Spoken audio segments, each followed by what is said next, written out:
నిజాయితీగా ముందుకొచ్చి చేయలేకపోయినాము, మా వల్ల కాలేదు, మేము ఇప్పటిదాకా చేసినవన్నీ కూడా చెప్పినవన్నీ కూడా అర్ధసత్యాలు, అసత్యాలు, మాకు ప్రభుత్వ నిర్వహణ అనేది చేత కావడం లేదు అని కనీసం ఓపెన్గా చెప్పినా చెప్పకపోయినా రుణమాఫీ అనేది మా వల్ల కాలేదు అని చెప్తారేమో అనుకున్నాం. కానీ చాలా నీతిబాహ్యమైన రాజకీయాలు ఈరోజు కాంగ్రెస్ ప్రభుత్వం రేవంత్ రెడ్డి గారి నాయకత్వంలో చేస్తున్నది. రుణమాఫీ బూటకం, పచ్చి మోసం, దగ అని తెలిసిపోయింది. రుణమాఫీ కాదు, జరిగింది మాఫీ కాదు, పెట్టింది రైతుకు టోపీ అనేది చాలా స్పష్టంగా అందరికీ కూడా అర్థమైంది. రవ్వంత రుణమాఫీ చేసి కొండంత డబ్బా కొట్టుకున్న ఈ ముఖ్యమంత్రి డొల్లతనం, ఆయన చాతగాంతనం, ఈ అబద్ధాల ముఖ్యమంత్రి నిజస్వరూపం 70 లక్షల మంది రైతుల సాక్షిగా బయటపడ్డది.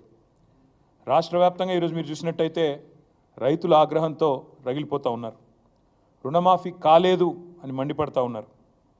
బ్యాంకులకు తాళాలు వేస్తూ ఉన్నారు. ఎక్కడికక్కడ ప్రభుత్వ కార్యాలయాలను ముట్టడిస్తూనే ఉన్నారు.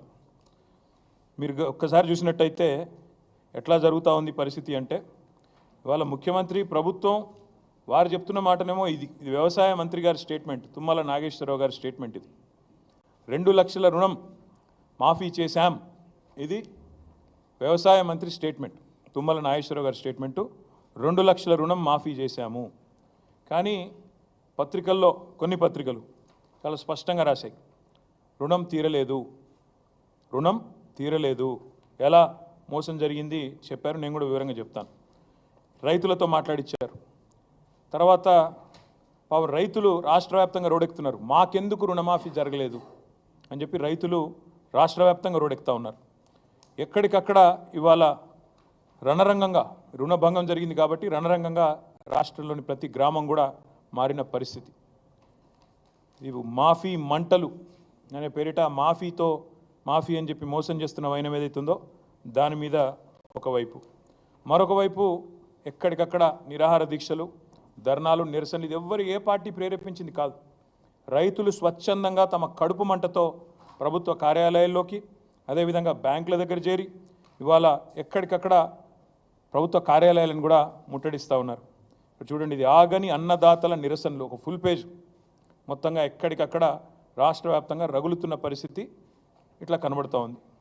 వాస్తవాలు ఇట్లా ఉన్నాయి. 4-5 రోజులుగా ఏ పత్రిక చూసినా, మరి టీవీ చూసినా రుణమాఫీ మీద రగులుతున్న రైతు లోకం, రైతు ఆందోళనలతో అట్టుడుగుతున్న రాష్ట్రం, సీఎం దిష్టిబొమ్మల ఊరేగింపులు, నిరసనలు, ఇవన్నీ కూడా ఒకవైపు కనబడతా ఉన్నాయి. గుండెలు మండి అన్నదాతల ఆందోళన చేస్తుంటే ఇవాళ పోలీస్ కేసులు పెట్టి, అక్రమ అరెస్టులు పెట్టి చేసి వారిని అణిచివేసే ప్రయత్నం చేస్తూ ఉన్నారు. మీరు ఇది చూడాలా దయచేసి అందరూ కూడా. ఆదిలాబాద్ జిల్లాలో తలమడుగు మండలంలో 13 మంది రైతుల మీద, బజార్ హత్నూర్ మండలంలో 4 రైతుల మీద కేసులు పెట్టడమే కాదు, ఇది ఎఫ్ఐఆర్ కాపీలు, these are the FIR copies. ఈ ఎఫ్ఐఆర్లు పెట్టి, కేసులు పెట్టి వాళ్ళ రైతులను సాయంత్రం దాకా కూర్చోబెట్టి వాళ్ళ మీద జులుం చేసి ఈ రకంగా గంటలు వేధించి అటు ఇబ్బంది పెడుతున్నారు. ఏం సెక్షన్లు పెడుతున్నారు ఈ రైతుల మీద? రుణమాఫీ జరగలేదు అని ఆందోళన చేస్తే 7 సంవత్సరాలు శిక్ష పడే విధంగా సెక్షన్ 126, 2 సంవత్సరాలు శిక్ష పడే విధంగా సెక్షన్ 189, 1 సంవత్సరం శిక్ష పడే విధంగా 223.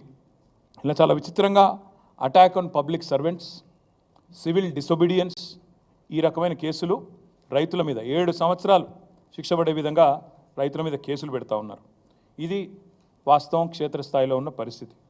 ముఖ్యమంత్రి గారేమో రుణమాఫీ చేసినాం, పాలాభిషేకాలు చేసుకోండి అని ఆయన ఉదరగొడతా ఉన్నాడు.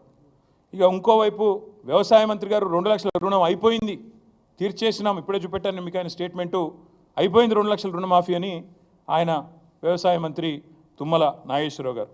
కానీ వాస్తవాలు దాచేస్తే దాగవు. ఇవాళ మంత్రులకు, ముఖ్యమంత్రికి ఒక శృతి లేదు, సయోధ్య లేదు, సంయమనం అంతకంటే లేదు. దానికి ఒక చిన్న ఉదాహరణ ఇప్పుడు నేను మీకు ఒకసారి ఆ వీడియో ప్లే చేయాలమ్మా.